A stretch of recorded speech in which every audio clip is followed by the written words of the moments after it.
Welcome as always, Darren. Thank you very much indeed for joining the show, and it is a show. Pete, as usual, and then new Andy and Jane from Centric. Thank you very much. This is going to be great. There are lots of people on the sofa. So what I'm going to do, I'm going to start off with Pete. Pete, where have your Ford Anglia been this week, and what's the market doing? Well, I had an enjoyable day up in London with Bob before he heads back to Dubai today. So that was a big day. We had some interesting things which you'll all hear about later on going on. So our plan is coming together. Both Andy and Jane's a good-looking one, by the way. Andy and Jane from Centric are an important part of our go-forward plan, as you know.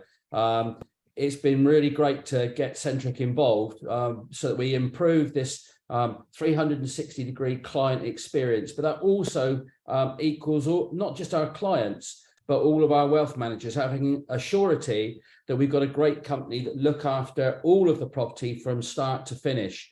So yeah, it's really great to have them on board. Likewise, some of you know we've got a similar relationship, which is with client Wilmot on the lawyer's side, and obviously we've got Darren there with his mortgages, with Donna. So we've got a really great team around us. And the other thing I would just like to take this opportunity of thanking Chris for all his diligent work. He is prodigious. He works endlessly, and he's a great advocate. And can I just say to everyone, if you've got a slight doubt in your mind on something or any one of the projects, please reach out to Chris. He's so helpful, and he's a real asset to Holborn. So thank you very much, Pete. There we are. Thank you. That's the end of the show. I hope you all enjoyed it. Thanks, Pete. Andy, good to see you on the show for the first time. And Jane, Andy, tell us a little bit about what's happening. Yeah, thanks, Chris, and thanks, Pete. Yeah, as Pete mentioned, obviously we're here to be part of the Holborn journey. So please do reach out if you've got any queries or questions. We're here not only to help the structure of the process, you guys for the sales progression, also your clients at the end of that journey, making sure that their assets are returning. But also, as you'll see today, we're out there trying to find you guys some really nice kit to sell into your clients. So, we're trying to find things that hopefully have got some growth still left in them, have got great yields, and that are safe and secure for you guys to recommend to your clients. So hopefully you'll see that from today, and we'll have many more in the pipeline, hopefully. Thanks, Andy. I always say this every week, but if you've got any questions, put them at the bottom of the screen and I'll read them out as we go along. We don't really like them all gathering up and have quick Q&A at the end. We like to make it conversational. So, yes, I say, great interest in Maidenhead. I do know Maidenhead, by the way. I know that part of the world. I used to go to the nightclub, La Valbonne, but nobody needs to know that. So tell us a little bit more, Andy. I think your star's still outside the front door, Chris, but yeah. So we've got Brunel Place here today, which, as we all know, is in Maidenhead. So what we'll cover today, we'll do a bit of an overview into Maidenhead itself, so why we think it's a great place to invest. Obviously, we'll cover off the development itself. We'll talk through the key facts and what the deal structure is, and then we've got a really quick investment forecast for you at the end that I'm sure Darren will pick apart. So I'll hand over to no, Jane. Andy. Not at all. I'll hand you over to Jane to talk about Maidenhead itself. Okay, so morning everybody, and it's great to hear that there was some excitement about Maidenhead, because we're excited as well. There's just the big thing about the Brunel Place and Maidenhead is that it's on the doorstep to London. And there's an enormous amount of investment going on collectively, sort of £1 billion in the region. And specifically, they introduced Crossrail, the Elizabeth line, last year, which has really put Maidenhead on the map. So it's 18 minutes into Paddington. So the benefit, therefore, is living in Maidenhead, which is a sort of a large town, but you've got the benefit of London on your doorstep. So lower prices, lower cost of living, but you've got the big city on the doorstep. So this is our key selling point. The exceptional selection of of stores and high-end retail, pubs, bars, gyms. And there's a big investment, 500 million, going into the Nicholson Quarter, which is a collection of retail, flexible office space, and leisure facilities. So this has encouraged a huge amount of investment. There are several sort of residential schemes being built because the investment has encouraged the demand for more residential properties as well as commercial. There's a big scheme called Star House, and that's they've increased the floor area by 21,500 square feet. So that again has increased the demand on for residential homes. So this is the feel when you go there. There's a lot of activity. There's a lot going on. Where Brunel Place is, there's it faces onto the high street, which is all pedestrianised. Fantastic location, and at the back where the new build is going on, so it's part conversion and part new build. Andy will talk to you in more detail about that, but all around the back of the building as well, there's regeneration going on. So it's a really exciting time actually to be investing. So the capital growth is there as well as the rental income. I think there's a moment in time as well. I was involved with the Nicholson shopping centre in my days with LCP. We tried buying it. So I would say that Maidenhead is just at that sweet spot where all these developments that Andy and Jay mentioned are through the planning process, which means that they're going to happen. And in particular, the Nicholson shopping centre, it had to have this major refurbishment because there was a structural problem with the car park that was owned by the council. And there's 480 car parking spaces there. It had no choice but to come down and be rebuilt. And that was the stimulus that actually put this together. So you're going to see an uplift over the next, I would suggest, 3 years in the retail becoming an experience centre. As my days within LCP was largely to do with retail, and people don't want just shopping now, they want an experience. And you're going to see that. You're going to see all kinds of activities come into that huge space. So it's a great development site. Take a little while to get there, and that's why this is an ideal time to buy in, because the prices don't reflect that that's actually happened. So it's a great time for capital growth appreciation. Yes, absolutely. And having London on the doorstep as well, but also equally there's access to countryside around there. So it's got the best of both worlds. So we've just put in a few things on this slide. The education and what have you, yeah. So you can all look at that. Yeah, so connectivity, we've just put a few stats in here. Going to 11 minutes to Reading, there's a 15-minute train journey to Windsor and Eton and Eton Central. 18 minutes, as I said, on the train into Paddington. That's a fantastic hook to this for this scheme. Heathrow, Terminal 2 and 3, 23 minutes journey. The close proximity to the M4. Easy, 6.4 miles into 6.44 minutes into Windsor on the motorway, and then by foot, as I said, it's a high street location. So you've got Sainsbury's, the high street, literally outside your door, and leisure facilities and Taplow station, 1.7 minutes walk. So it really does tick all the boxes as far as location is concerned. I think the next slide brings that all into shot. So you'll see in the middle there where Brunel Place is. You'll see highlighted on towards the right hand side that Nicholson Quarter. So it's literally dead opposite the site. So you couldn't get a better location. You'll see in the top right the train station. So 8 minutes walk across town to the train station.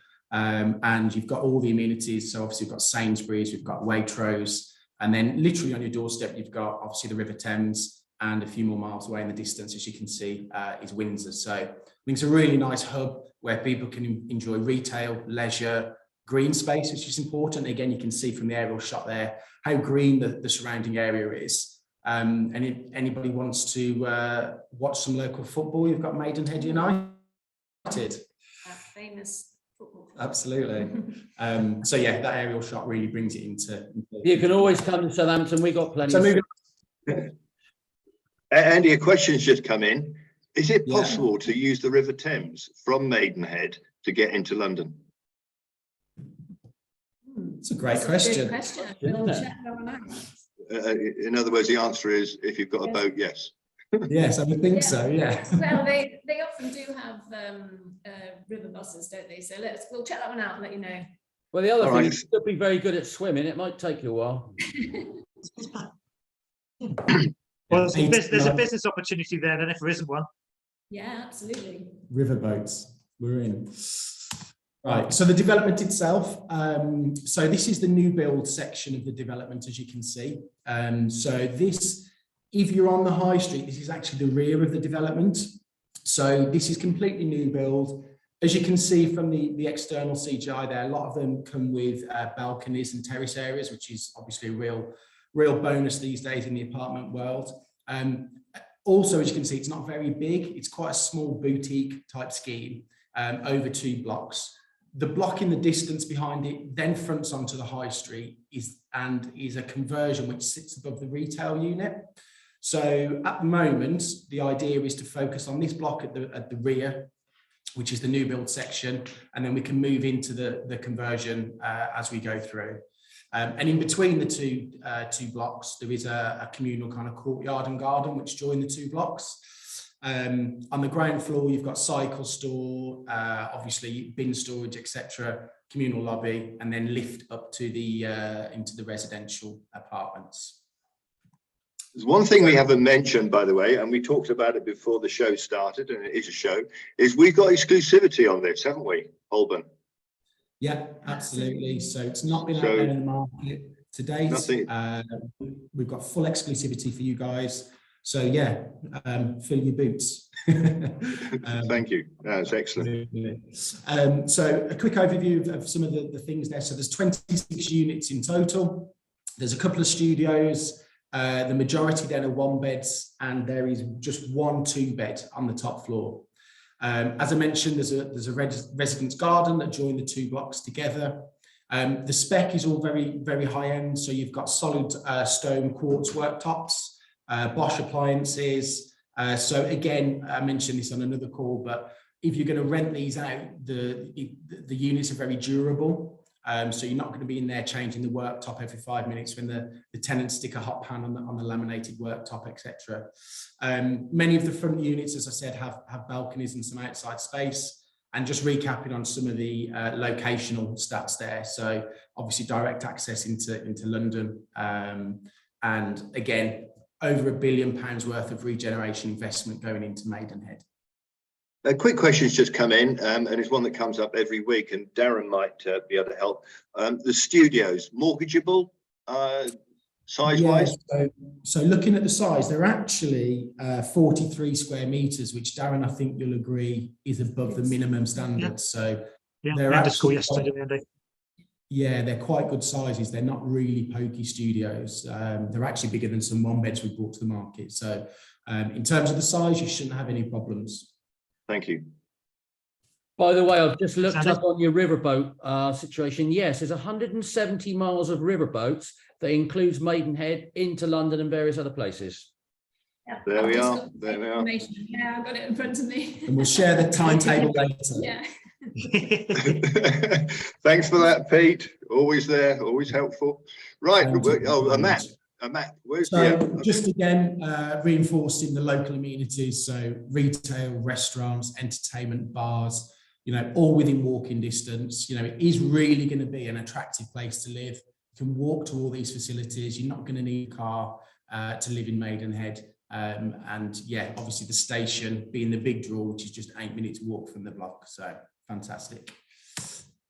Some of the key facts then, just to help you guys understand the development a little bit more. So as I mentioned, there's 26 apartments in total. There's just 2 studios. The majority of the scheme then is made up of 23 1-beds, and there's 1 top floor 2-bed. Estimated service charges coming in at just under £2 a square foot. It's the maximum lease length you can get, so it's 999 years, which is brilliant. And in terms of the payment or the deal structure, so it's just a £2,000 reservation fee.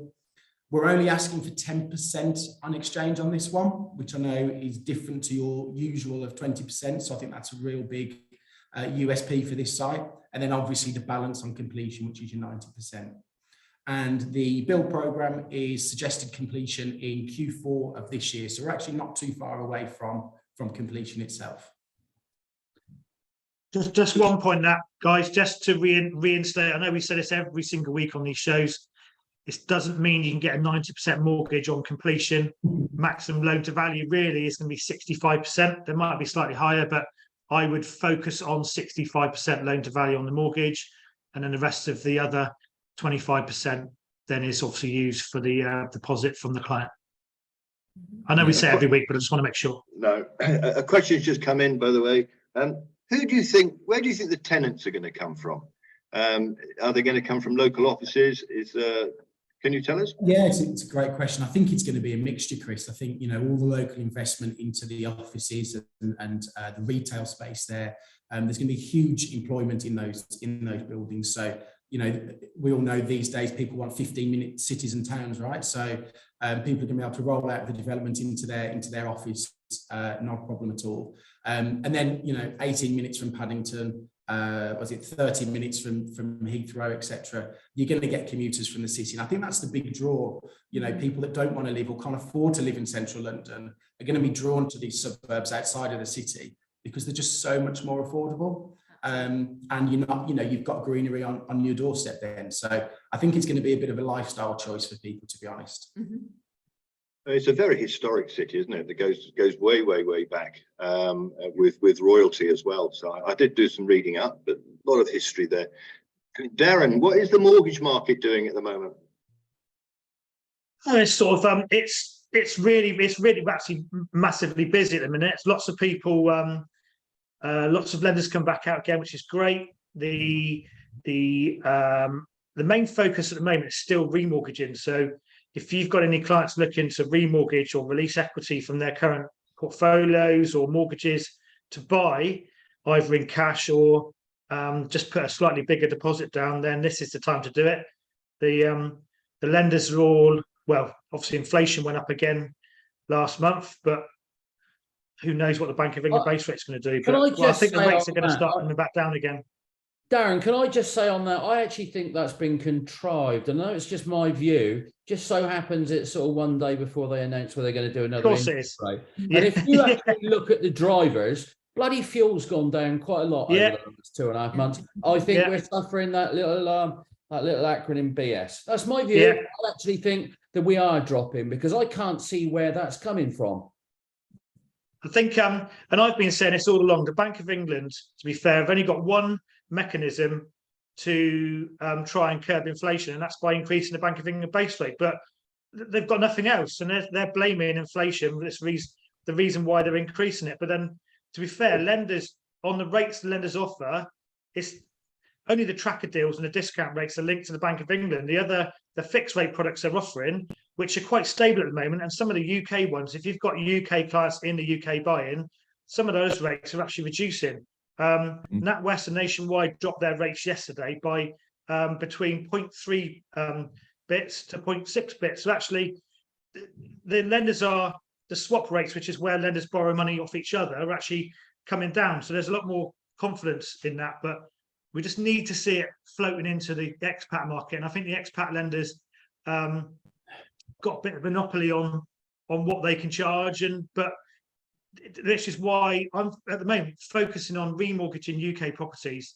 There's, like yesterday, I saved a guy £750 a month on his mortgage, and actually then used that extra money to release equity to buy another property. So, and it's still cheaper than he's paying at the moment. So don't ever miss a trick. If you've got a client with UK properties, use that money in those properties at the moment to release equity to buy. And that's really the trick that we've got to be focused on at the minute. So and one final thing on mortgages, and I know I say this every week as well, it's never too early to get hold of Darren and the mortgage team. No, not at all. And what we call get dipped, which is a decision in principle. Questions come in from Santander, who's just joined us. He joined us late, but we'll forgive him. It will be recorded.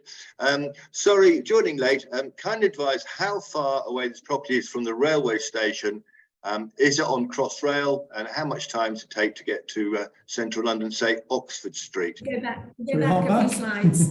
Yeah. So you'll be able to see from the aerial shot there, top right, 8 minutes walk to the train station, which yes is on Crossrail, and it is 18 minutes into Paddington.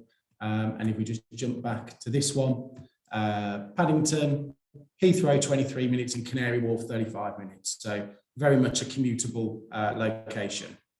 Satender, I hope that answers the question. You put another question in there as well. You actually did say Q4, and he's can you narrow that down a bit? You know, he's asked when's the actual completion date. I know it's all down to weather and everything else that goes on, but can you narrow it down a bit more? He's obviously very keen to buy this thing. Santander, thank you very much. Yeah. I mean, they are the indication is it will be the early part of Q4, but with these things, we never like to promise too much. I mean, 3 months is a really small window in development, as Pete will tell you. So, you know, yeah, if you're aiming for kind of October, November, I think you won't be far off there. When we were up there 2 or 3 weeks ago, we had a good walk around the buildings, went up and down the floors, and we were speaking to the construction manager, and you know, we asked him exactly the same thing. He's looking to be out Q3. That's his view. And I think that's possible, but as Andy alluded to, you know, if it starts to rain continuously for 4 weeks, guess what? You've just lost some time. So I think we're safe on Q4. It won't go into Q1 next year. I do think we'll see it. The end of Q3 will probably be there or thereabouts. That's my view. Yeah. Another question somebody's just asked. Sorry, Jane. Somebody just said, what there's only 1 2-bedroom. Is that because of the planning, and how much demand do you think you're going to have for that 1 2-bed?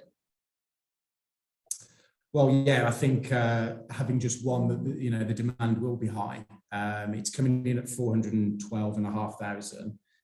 It's on the top floor, so yeah, I would expect that to go really quickly, to be honest. Yeah, in terms of the planning, I think it was, you know, the number of units they could get into the site with reasonable space standards to make sure that they weren't just really small boxes. So yeah, we ended up with, I think it's 23 1-beds on that. And I think the 1-beds are well priced. If there'd have been a bigger split, I mean, there is also a design restraint. When you actually go on the site, you would appreciate that it works really well the way they've got the layouts, and it does feel good. They don't feel small, and they've also got high ceilings. This is another thing that makes them feel the volume feels great, because the ceilings are a lot higher than you would normally get. I quite like that myself, and so they've gone to the 1-beds because it means the price point is sweet. But rather than going for really tiny units, they've gone for good sized 1-beds, and I think that works. Yeah, they are really good. I mean, they're anywhere from 50 square meters up to about 54, 55 square meters. So they're really good sized 1-beds. Just a couple of questions that's coming in, again from Mr. Sharma.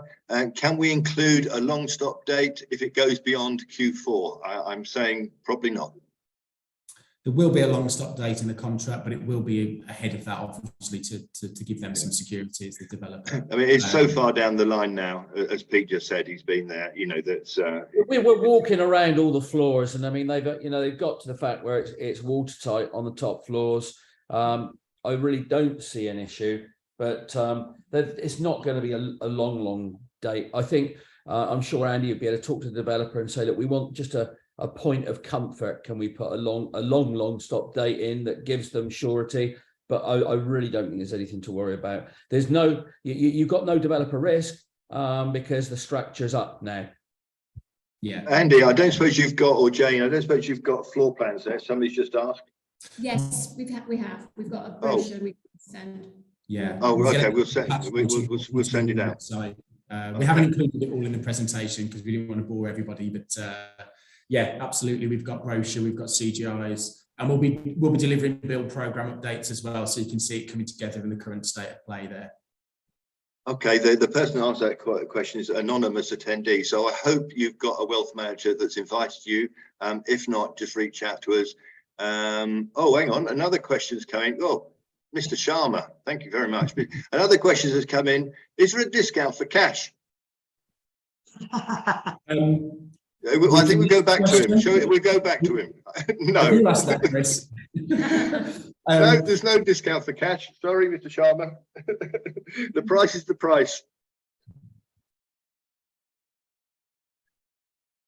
Anything else, Darren, on the mortgage side of things? I mean, I know that people should get in touch with you straight away, and they can, you know, Yeah. we always say this every week, but you know, it's Holborn Property Investment is our website, and you can get through to us with any questions if you need anything specific. Definitely. But hopefully you've got hopefully a wealth manager invited you if you're a client, and you can come back that way. So sorry, Darren, I cut you off again. No, that's fine. I was just going to say, don't be scared that obviously by getting in touch with me if the development's not going to be ready until end of Q3, Q4 next year. Like you said, it's never too early. It's always good just to get a feel of what could be available at the moment and how it's going to work. Because what I wouldn't like to do is get like 2 months before completion release date and then find out there's going to be an issue. Got a client at the moment where they've left it right to the last little bit because they thought everything was going to be good, and now finds out because they're rented in Saudi, they can't produce any proof of address, which then means they can't get a mortgage. So if we'd have known that originally, we could have tried getting a workaround, but it's now to the point now the client's now just left buying cash, which isn't the best thing. Just to be clear, Darren, it's Q4 this year, so actually I think it's Q4 this year. Okay, fine. Perfect time for people to get in touch with you, right? Yeah. So now's the ideal time to get in there. Sorry. Yep. No worries. No worries. Good. So we jumped back a few slides, didn't we? But just on the last one, a little bit of an overview of what you could expect from an investment at one of the one beds at the 252,500. Obviously, service charge is coming in at around £1,000, £1,200 per unit per annum. It's £2,000 reservation fee, as we said. And obviously down the left-hand side there, it shows you all your investments, cash on completion, etc. And then the right-hand side, it's 5, 10 and 15-year projections based on some stats from some JLL forecasts that we've plugged into there. Again, we can share all this around afterwards, not a problem at all, to go into more detail.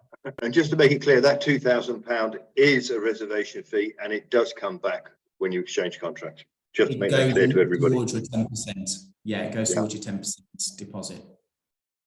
That's good. Pete, you've been there, you've walked the bricks, as you say, and would you buy it?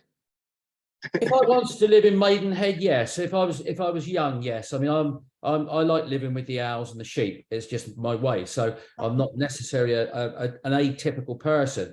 If I was looking for an investment, would I buy it? Absolutely. I think the commutability into London is superb, and that Elizabeth line, you can be in Hanover Square in 2 shakes. So it's got great connectivity to the city end via the Elizabeth line, and it's quite rare to actually get Maidenhead. It's interesting that this redevelopment of Maidenhead has opened up this opportunity. Chris would tell you, Maidenhead has always been well thought of. You know, it's not quite a Windsor. Because Windsor's always been that little bit more special, but you know, I just think it's a great location, and I think if you were to go back there in 4 or 5 years, you'd be very pleasantly surprised by all of the activities that you can do within the centre of the town. So yeah, I think it's a great location, and that's why we decided to go with it. We've been quite hard, as Andy and Jane will tell you. We've been rejecting sites, and it's for us to keep that moral high ground to make sure that when we give you product, firstly, has it got development risk? We're trying to stay away from that where possible. It's not that we won't go off plan, we will. If it's a great developer with a great track record and it's a wonderful site and you've got to wait 2 years, that's fine. But we're not going to allow you to fall into this risk category. We're not falling with any risk on this. You can buy it assured, knowing you're going to get your product and you're going to get it in a timely manner. Are you going to be able to buy Maidenhead at these prices again? That's going to be difficult. My view is that there is quite a large amount of development going on within Maidenhead, but they're mostly the 2 and 3 bed units, and they're quite seriously expensive. So a lot of those are not necessarily for the investment market. I think this is wonderful investment stock. Or if you've got a kid that happens to go to Reading University, and Reading University is very strong, by the way, and it's a hop and a skip from there, from Maidenhead to Reading. It's a great place to be. So I personally think a great place to be when you're in your early 20s. That's my view. Well, it certainly was when I was in my early 20s. I used to go to the Holborn, which I mentioned. John That was Parker's a long asked. time ago, Chris. I don't know if it's still there. Tell me if anybody knows. The Valbon and the furniture packs and parking spaces. Thank you, John. There's no parking to the development. As we said, I think the high street is all pedestrianised. You can walk to everything in the town centre, so no real need for a car. And then you can commute into London on Crossrail. For visitors, there is parking very close by on West Street, so it's not a problem in that respect. But and that would be a paid parking space in a multi-storey, that sort of thing. Is that what you mean? Okay, all right. Yeah, and open council. A question that comes up every week, and thanks, John, on furniture packs. Do you think that people are going to want to have a furnished apartment, or do you think people will be quite happy to go in with it empty and put their own stuff in there? What's the appetite, do you think? I think it probably would be a furnished market, given it will be city, probably a bulk of city livers, city workers, should I say. So we would probably recommend a furnished option, to be quite honest, and we can help source furniture and install furniture packs for you. Not a problem at all. Thank you. And it goes again without saying, obviously, Darren, get hold of Darren. Actually, if I was you, get hold of Darren now if you're interested, or your client are interested, get hold of Darren now. And I think it's a winner. I really do. I do like that. I'm not allowed to mention Guildford. I know that, so I'm not going to mention Guildford. But thank you very much. Any other questions come in? No, let me just have a look. No, everybody knows. Get hold of us if you want anything. The recording will be on our website, along with other award-winning shows, which is Holborn Property Investments. Click on the previous webinars, but all of the Brunel Place, as well as others, are all on there. So please have a look. Thank you all. Thank you, Andy. Thank you, Jane. Thanks, Chris. Pete, speak to you later, no doubt. Thanks so much, all. Finally, for everybody, Ramadan Kareem, first day of Ramadan. So we wish everybody the best for that. It's a bit quiet out there today. So thank you very much. See you soon. Thanks, Vincent and the marketing team. Bye.